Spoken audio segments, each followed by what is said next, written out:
আজকের এই আলোচনা সভা ও অনুষ্ঠানের সম্মানিত সভাপতি জনাব আব্দুর রহমান মুসা।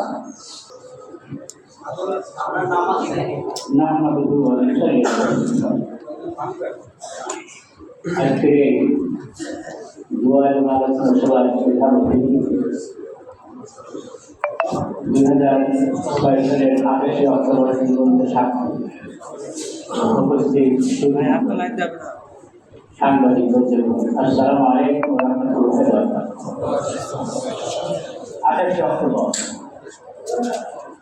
বাংলাদেশের রাজনৈতিক ইতিহাসে মানবতা বিরোধী আওয়ামী জঙ্গিগুণের এক নির্দিষ্ট তৈরি। আমরা 24-এর 5ই আগস্ট দেখলাম তারা দেশ থেকে পালিয়ে গিয়ে নিজের জীবন বাঁচানোর চেষ্টা করছে। আগামী দিনে তার অপরাধে হত্যার মামলা প্রত্যেকটি বিচার বাংলাদেশের মাটিতে করতে হবে ইনশাআল্লাহ। সেই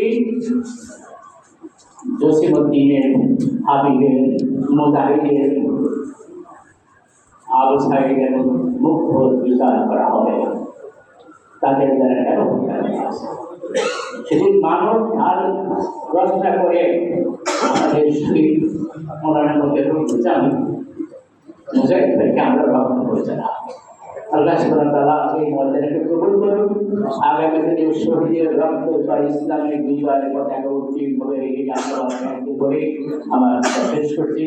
আপনারা সবাই দেখছিলেন, ধরে কবুল শুনেছেন, এই জন্য আপনাদের ধন্যবাদ। আসসালামু আলাইকুম ওয়া রাহমাতুল্লাহি ওয়া বারাকাতুহু। দোয়া হবে, দোয়া করেছেন আমাদের প্রধান অতিথি